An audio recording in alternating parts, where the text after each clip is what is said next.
Amém.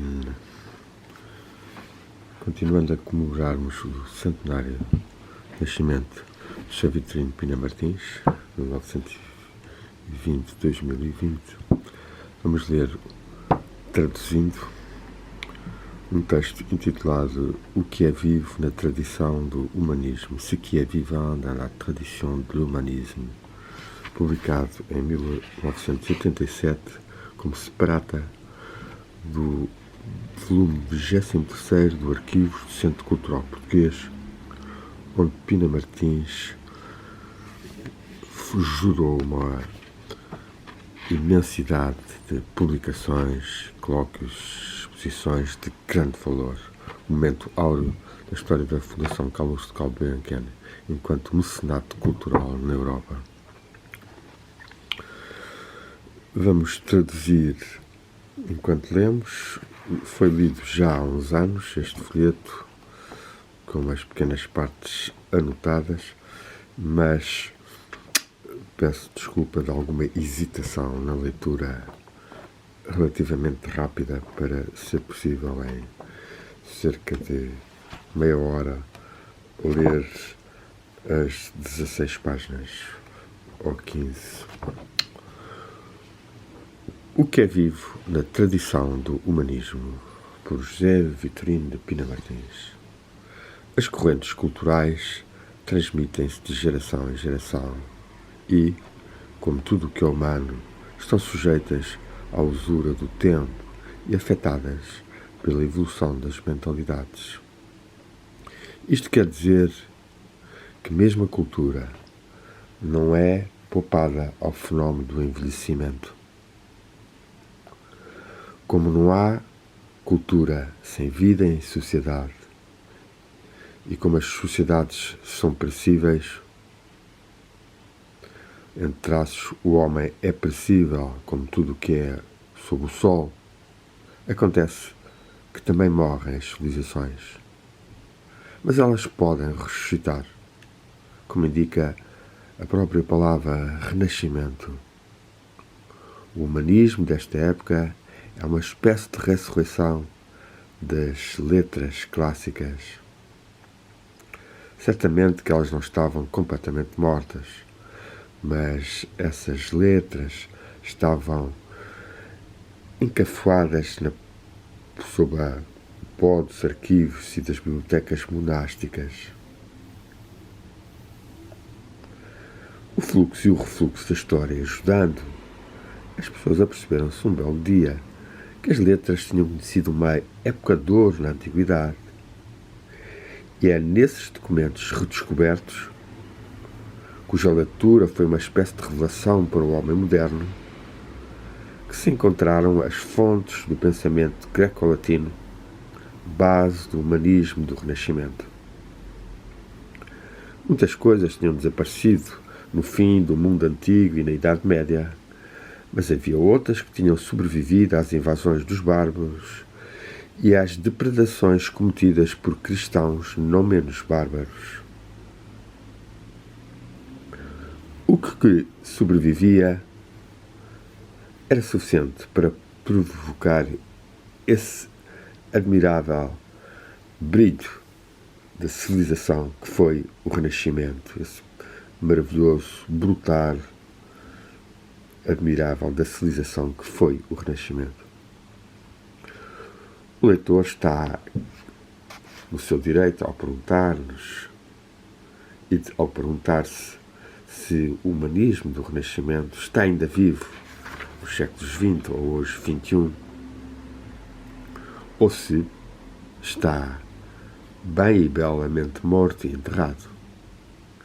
É uma questão que Benedetto Croce, entre parênteses 1866-1952, um crítico literário um pouco materialista por vezes, já pôs a propósito da filosofia de Hegel, 1770-1881. Como antes, também, os humanistas italianos do XV século, a propósito da Idade Média. Qual será a resposta a esta questão? Os humanistas do Quattrocento, ou seja, do século XV, tinham bem consciência que a sua época representava, em relação à precedente, se não uma ruptura, pelo menos a eclosão de uma nova etapa histórica. Tal como as árvores, quando chega o outono, a tradição humanista do Renascimento deixou de tombar muitas folhas mortas. Mas ao outono e ao inverno sucede a primavera e novos gérmenes, novos botões crescem nos ramos esvaziados, nus, sublinhando que tudo o que resta vivo desta tradição ver-se-á logo também o que está verdadeiramente morto, o que repugna a nossa forma mentis, a nossa mentalidade moderna. A perceber-nos-emos do que na cultura do nosso tempo persistiu e pode servir ainda à formação do homem e que é uma herança deste humanismo transmitido pelas obras-primas redescobertas pela nossa civilização. É o mais importante que sobreviveu. Primeira parte, humanismo e ciência. Diz-se frequentemente, e foi escrito por eruditos conhecendo bem a evolução do humanismo, que este tinha sido no século XV e XVI uma reação contra a retórica, a dialética e a gramática. Com efeito, a retórica tinha infligido danos na autenticidade das letras, expressão da vida, ligando-as a regras muito estritas, abafando a liberdade, adotando uma definição e uma só da beleza. A escritura tornou-se assim uma arte dictaminis e a arte transformou-se bem cedo em artifício, uma arte dita e já ditada. A dialética tinha canalizado as ideias, subtendo o curso do pensamento livre a uma disciplina, aplicando a ars inveniendi, a arte de descobrir e de inventar, o rigor sem leveza de uma severa lógica formal que paralisa o raciocínio. Gramática, cujas regras deviam contribuir a fazer da palavra uma linguagem harmoniosa e coerente, splendor ordinis, o esplendor da ordem, tornou-se um freio que imobiliza. O humanismo, pela sua parte, cuja sua procura estava toda orientada para a humanitas, deveria ter deitado abaixo estas barreiras.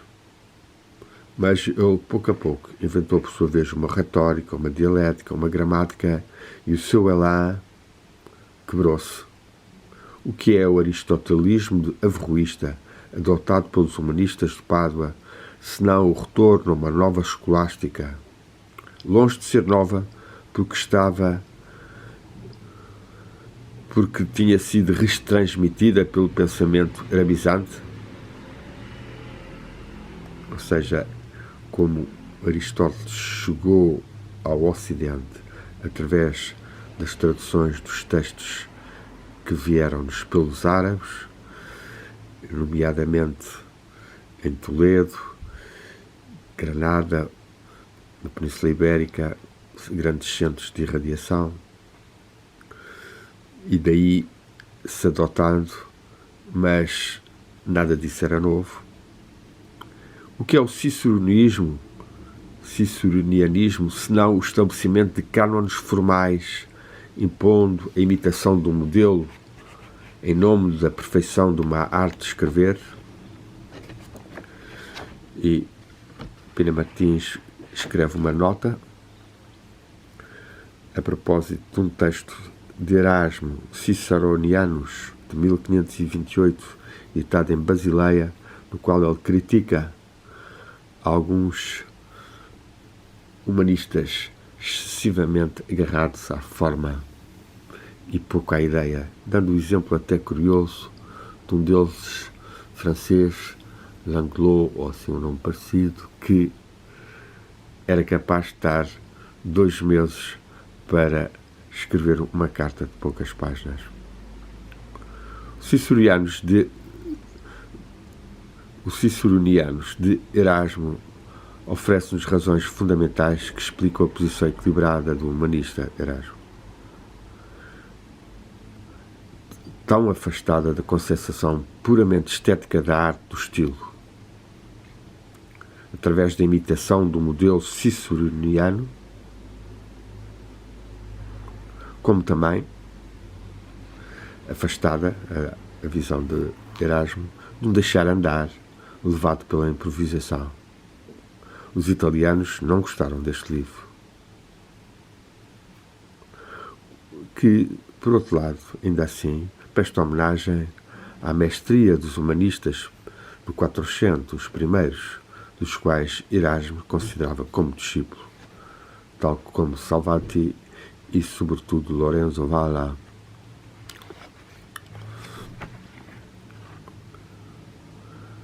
É assim que algumas correntes humanistas avançadas acabam por se afastar do verdadeiro programa do humanismo. É isso que explica que o humanismo, tendo tomado uma forma dialética nas escolas no fim do século XVI e no começo do século XVIII,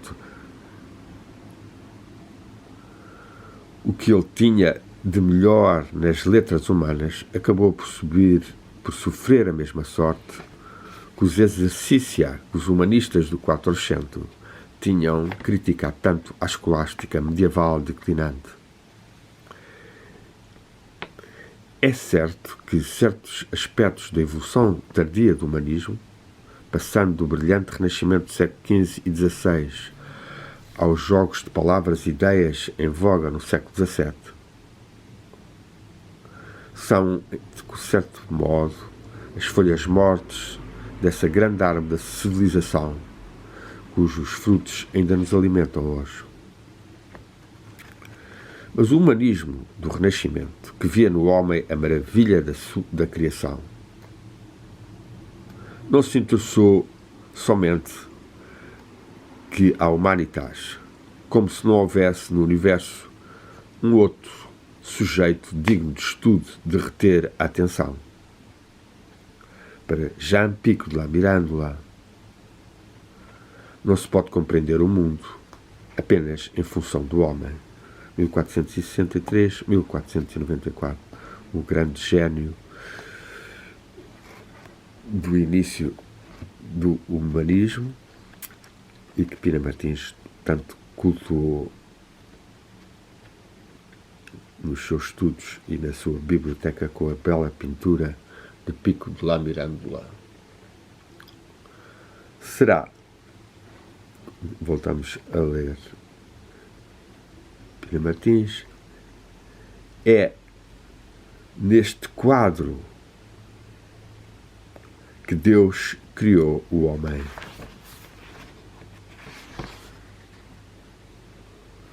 E aqui Pina Martins mete uma pequena citação do Hominis Dignitate, Oração da Dignidade Humana, a grande obra-prima enquanto quase que evangelho, ou programa do humanismo, no qual resume: Deus colocou o homem no meio do mundo para que ele olhe as coisas do mundo como um quadro natural que lhe pertence ou onde ele está inserido. Ora, contudo, este espaço está dotado de uma vida própria e de uma alma regidas por leis. Ora, estas leis, o humanismo ignorou-as. Por uma espécie de movimento de balança, em história, um justo retorno às coisas, o segundo Renascimento soube descobri-las. É no fim do século XVI e no começo do século XVII que se encontram os grandes espíritos científicos, formados pelo humanismo da primeira Renascença. Eles conseguiram renunciar a ligar-se apenas ao homem para começarem a tentar compreender o mundo. A nossa ciência contemporânea tirou lucro da tradição do segundo Renascimento, mas ela negligenciou, menosprezou demasiado os ensinamentos do primeiro renascimento, aquele que se ligava às letras e à religião. As duas descobertas, a primeira, a do homem centro do universo, e a do universo concebido como um macrocosmos, entre parênteses, a universalidade do espírito humano, sendo ainda mais admirável, devem se equilibrar. A ciência contemporânea dispõe de técnicas que nos permitem chegar até aos espaços siderais, recusa a interessar-se pelo microcosmos. Este recusa é tão prejudicial à elaboração de uma filosofia em conjunto do universo, de uma cosmologia, como era a antropologia do Renascimento, na obra dos primeiros humanistas, com o desconhecimento das leis que regem a harmonia do espaço e do tempo cósmico, do qual a nossa vida não é que um instante frágil e fugitivo. Aqui uma pequena nota nossa. Pina Martins põe aqui em causa vários cientistas que recusam-se a admitir a existência de uma alma ou de um espírito ou da divindade e que não fazem um esforço humilde de praticarem, seja as metodologias interiores, seja face a elas, tentarem encará-las dentro de uma posição que não seja preconceituosa.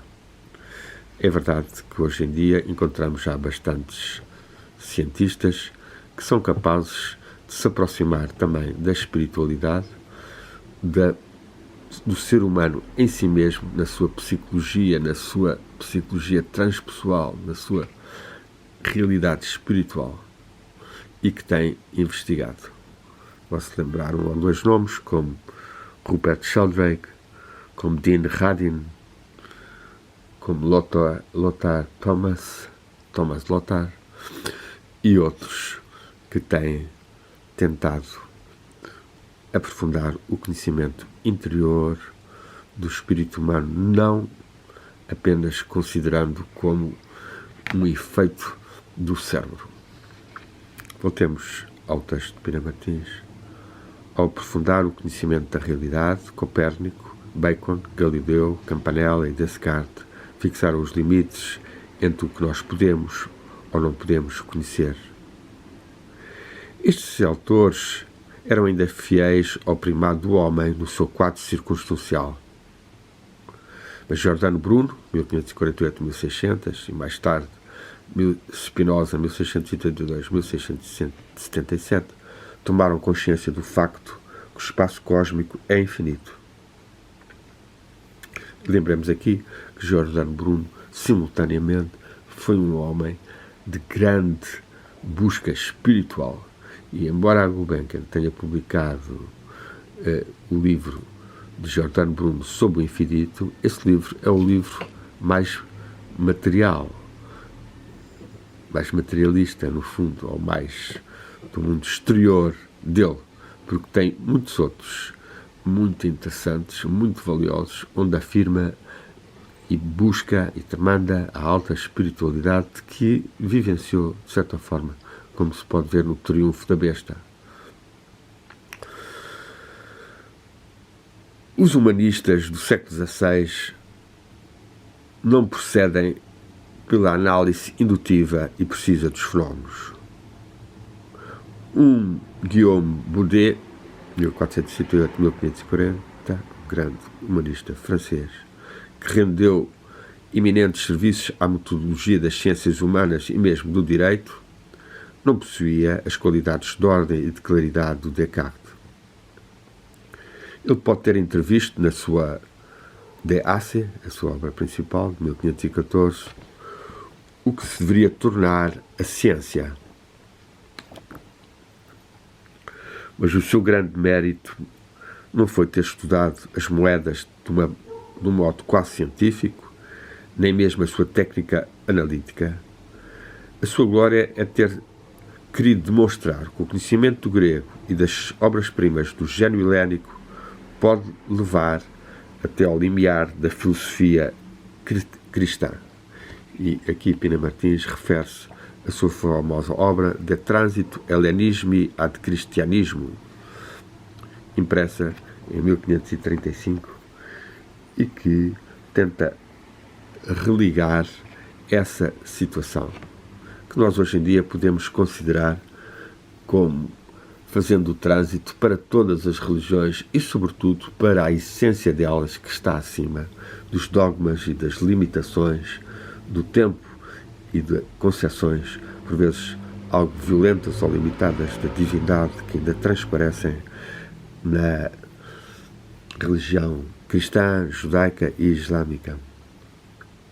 Descartes, voltamos a Pina Martins, no seu discurso de Metz, de 1637, não só se apegou a estabelecer as regras para melhor dominar o conhecimento da realidade cósmica, mas estas suas ideias inovadoras podem igualmente aplicar-se às ciências humanas.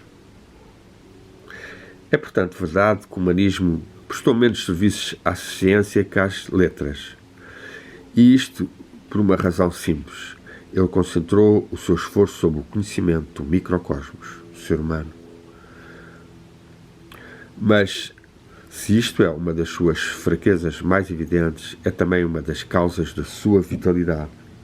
Pois, para retomarmos Pascal, o universo pode ser objeto, mas não sujeito do conhecimento, enquanto o homem, por sua vez, pode ser sujeito e objeto de um conhecimento cujo conteúdo é a própria razão do seu ser. Este autoinquérito, autoconhecimento, em que o ser humano é sujeito e objeto, esta autoconsciência aprofundada de uma forma silenciosa e meditativa,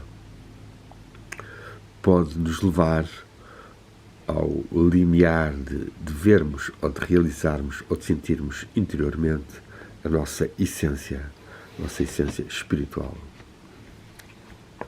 Vamos passar à segunda parte, humanismo e sociedade. O que está sempre vivo na tradição do humanismo do Renascimento é o interesse pelo estudo do homem, não enquanto sujeito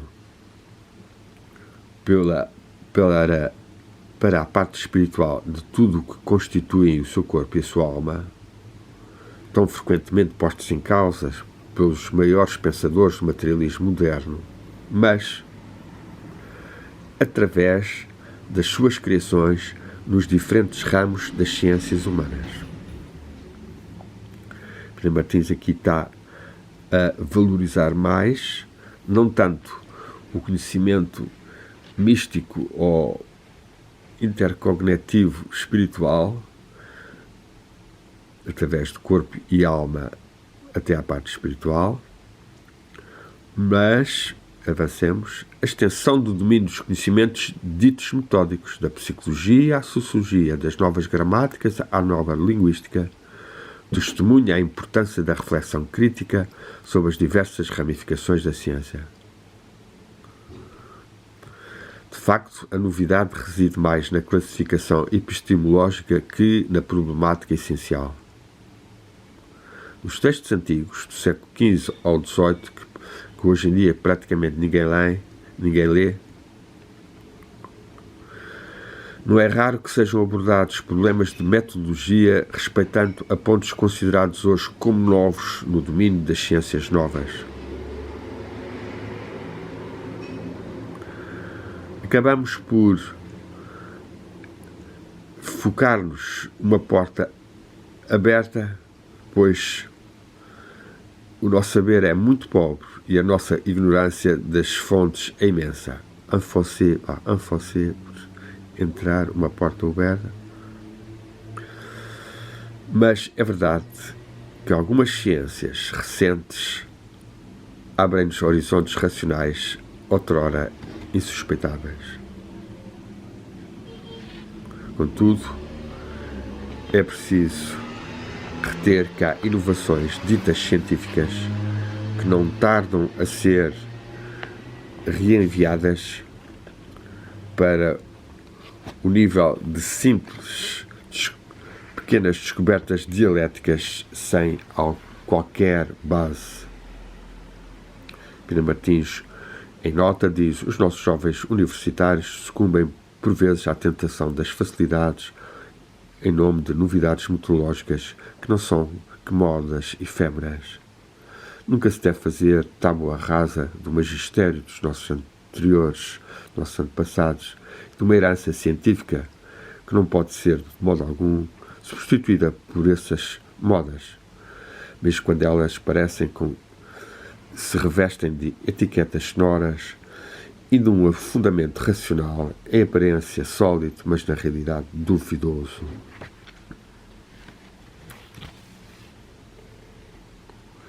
O estudo do homem leva-se ou interessa-se assim mais sobre o ato que sobre aquele que age, mais sobre a operação que sobre o operador. A descoberta das novas perspectivas gnoseológicas não afastou a procura de interesse por história do homem e do seu destino na vida da polis, da cidade. O humanismo continua a suscitar uma curiosidade crescente ao nível do estudo metódico e da procura rigorosa. Nós não poderemos querer mais, como prova que a abundante produção bibliográfica altamente especializada sobre o Renascimento. Ela é geralmente o fruto da atividade organizada de instituições universitárias que se consagram exclusivamente a essas investigações. No grande leque temático posto em luz no Renascimento, nomeadamente na sua relação com o humanismo, o que mais recentemente tem desperto a curiosidade são certas pseudociências, como a astrologia. Assim, os grandes sonhos de felicidade coletivas nascidos do humanismo ativo, ou seja, as utopias. Numa época como a nossa, em que a astronomia está cada vez mais ligada a métodos experimentais rigorosos e a técnicas justificadas, nós podemos espantar que se encontrem espíritos modernos tentados por soluções míticas. Essas soluções míticas dão a impressão de pôr à disposição de todos um conhecimento aproximativo e empírico de revelar os mistérios dos astros e a sua influência determinante sobre o destino do homem, a sua linha de vida e mesmo o seu itinerário existencial. Ora, o humanismo, pelo menos aquele que estava mais virado para a especulação filosófica e à procura filológica, não acreditava na astrologia. Jean Pico della Miranda, Giovanni Pico della Miranda, demonstrou no seu célebre tratado de Disputationes adversus astrologiam divinitatem, que não demonstrou nesse célebre tratado que, enquanto que outros também, já poetas e filósofos, como Giovanni Pontano, 1426-1503, por exemplo, acreditavam. Pico não admitia a astrologia e menos ainda, sobretudo, aquela que poderia prever acontecimentos, já que considerava o livre-arbítrio sempre fundamental. Mas a sua obra chegou até Portugal e Pina Martins publicou mesmo uma obra de Frei António Beja, que era da corte da rainha Dona Leonor, no começo do século XVI, contra a astrologia, em que utiliza também muito deste texto de Pico della Mirandola. É esta mesma mentalidade que leva à curiosidade por tudo aquilo que se diz respeito à cabala. Não se passa de formas diferentes nas utopias. Portanto, vemos aqui Pina Martins a fazer uma certa crítica tanto à astrologia como à cabala, considerando coisas que não são verdadeiramente científicas. Não são, podemos tê-las mais como mapas psicológicos falíveis e que podem tanto levar as pessoas a equilibrarem-se como a desequilibrarem-se, dependendo muito de cada pessoa ou de quem as pessoas consultam. Voltemos às utopias. Foi Thomas More que criou a palavra na sua narrativa em que o herói é o marinheiro português Rafael Itludeu. O autor, Thomas More, propõe aos ingleses e, por extensão, aos europeus, uma sociedade ideal onde o Estado está tão bem organizado que os cidadãos vivem felizes. Algo que não se passa muito na sociedade moderna. Estamos a traduzir aqui um texto em francês de Pina Martins e estamos a assistir há cerca de 52 semanas a bárbaras repressões violentíssimas contra os cidadãos franceses, levadas pela polícia às ordens de um primeiro-ministro Macron, que já se devia ter demitido, pois neste momento há centenas de seres estropiados, zarolhos, por tal violência de mera contestação, em certos casos, ou na maior parte dos casos, pacífica até. Isto para vermos como as sociedades modernas estão a criar uma contra-utopia nas formas de controle e de repressão e, ao mesmo tempo, de desigualdades e de mordomias exageradas da classe política e da classe financeira ao serviço de interesses frequentemente oligárquicos e imperialistas que têm criado o caos e o grande sofrimento em várias partes do planeta. Voltemos então a Pina Martins. O exemplo foi seguido por Bacon e Campanella e muitos outros. E Pina Martins, em breve nota, refere a Nova Atlantis do Bacon, bem como a Civitas Solis de Campanella, que inspiraram esta cidade do Sol, que foi inspirada na República de Platão e na Utopia de Thomas More. Todos estavam inspirados no desejo de trazer soluções aos problemas do homem situado na polis. O mais necessário, mais urgente, era de assegurar nos membros de uma mesma comunidade a felicidade. Os humanistas estão, portanto, de novo na moda. A curiosidade que se experimenta em relação aos seus textos é bem natural, dados os grandes problemas e os grandes temas que foram tratados. Os utopistas inspiraram as procuras de soluções análogas às suas, por vezes mesmo mais puxadas, por vezes menos. Erasmo, 1469-1536, e encontramos aqui uma imagem de Erasmo pelo pintor flamengo Quintino, que nos diz que, diz-nos Pina Martins, era o tipo mesmo do homem de bom senso, partidário do meio termo. Estava persuadido que os conflitos entre os indivíduos e entre os povos podiam ser regidos, regulados pelo diálogo que permite encontrar um terreno de acordo. No século XVI e até ao século XVIII, Erasmo foi o autor cujas obras conheceram mais difusão nos países da Europa. Houve milhares de edições. Milhares. Chegaram a Portugal, algumas. Em nota, Pina Martins diz: ninguém teve uma tão vasta divulgação dos seus livros como Erasmo no século XVI e até no século XVII.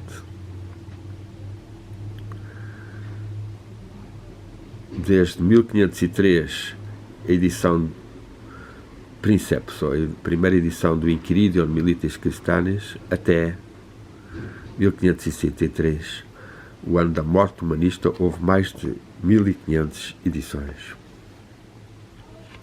Por sua parte, ele não manifestou um grande entusiasmo pela obra do seu melhor amigo Thomas More, contrariamente ao francês Guillaume Boudet, que se apaixonou pela leitura da Utopia. Erasmo ocupou-se, é verdade, e muito meticulosamente, da reedição de março de 1518, a mais bela, editada por Froben, em Basileia, mas nunca escreveu em relação a ela senão elogios sinceros, mas moderados. Ou seja, Erasmo, de melhor bom sentido, bom senso, que fizera mesmo o seu elogio da loucura, consciente que a utopia realizada na Terra era muito difícil, com esta mentalidade violenta, egoísta, ignorante que os seres têm, tanto por a educação não ser correta, nem depois os comportamentos dos detentores do poder. Daí o seu grande trabalho na pedagogia, na reforma das mentalidades.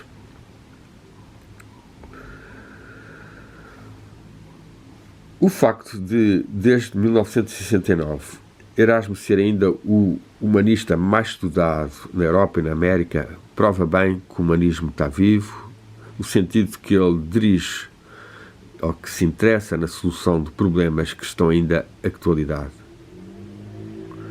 O que Erasmo propunha para evitar os conflitos internacionais e as guerras é muito razoável. O diálogo pode chegar à negociação. No seu tempo, como no nosso, os homens enfrentam-se em palavras ou pela escrita e pelas armas. Segundo os Evangelhos, 2 palavras foram frequentemente pronunciadas por Cristo: paz e amor. São palavras-chave das exortações dirigidas aos seus discípulos. Deixo-vos a minha paz, dou-vos a minha paz. Amei-vos uns aos outros, como eu vos amei. Ora, como se passa, diz Erasmo, que os cristãos lutem entre eles, que os teólogos, esses intérpretes do Evangelho, passem o seu tempo em disputas, que o próprio Papa declare e faça guerra a povos cristãos. Isto, de facto, passou-se na época de Erasmo, e Erasmo, quando chegou a Paris, chegou a Roma, viu mesmo o Papa Júlio a liderar exércitos e protegido quase por coração. Ora, Erasmo lançou então vários textos contra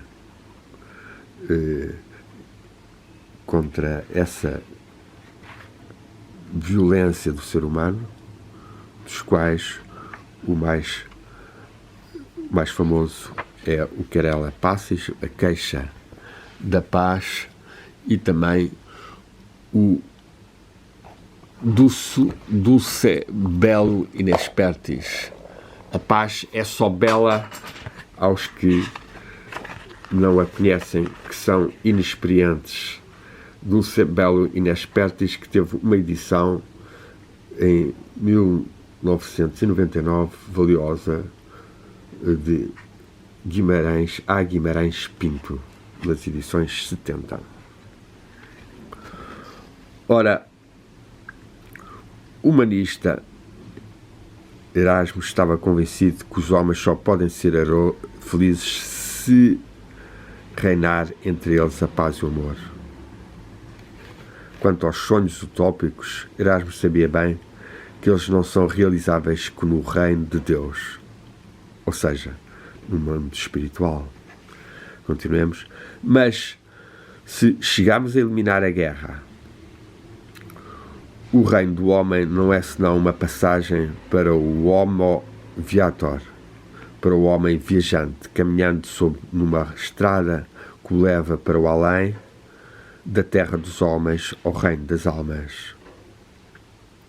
Aqui temos uma bela visão de Pina Martins, valorizando no ser humano a sua dimensão de peregrino, de viator, de viajante, que avança pela terra rumo ao mundo espiritual, ao mundo das almas, como Pina Martins chama, o reino das almas, e que deve viver na terra com o máximo de aspiração, o máximo de força e também de amor e de paz.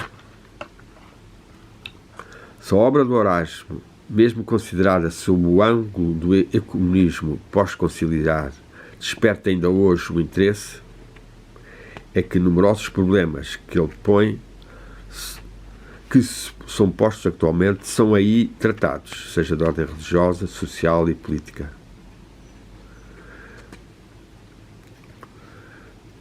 Trata-se aí da religião do espírito puro, a filosofia Christi, a filosofia de Cristo, como ele chamava aos ensinamentos de Jesus, até a uma ordem do Estado baseada na paz e assegurando a felicidade dos membros da comunidade. E vamos terminar esta leitura para não a tornarmos excessivamente longa. Possa as palavras paz e amor serem repetidas mais vezes por nós, quase como mantras para resistirmos à cacofonia dos meios de informação e dos políticos e de tanta desarmonia que nos rodeia. Possam estas palavras, enquanto realidades vivenciais, serem meditadas com alguma frequência no nosso dia-a-dia, seja de manhã, seja à noite, seja antes das refeições. Possa o nosso corpo espiritual crescer, desabrochar com germinações destas palavras e das suas ideias e dos seus sentimentos, para que possamos, de facto, avançar mais luminosos e iluminando mais à nossa volta o rumo ao mundo dos espíritos, onde todos temos que entrar mais tarde ou mais cedo, e onde Pina Martins poderá agora dialogar com Erasmo. Possa a luz e o amor divinos estarem bem neles e descerem também até nós. Lux amor, lux amor.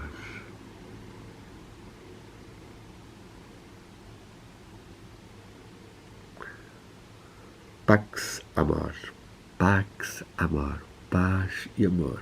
Possamos nós escrever no nosso corpo, no nosso olho espiritual, nos nossos atos, paz e amor, paz e amor. Om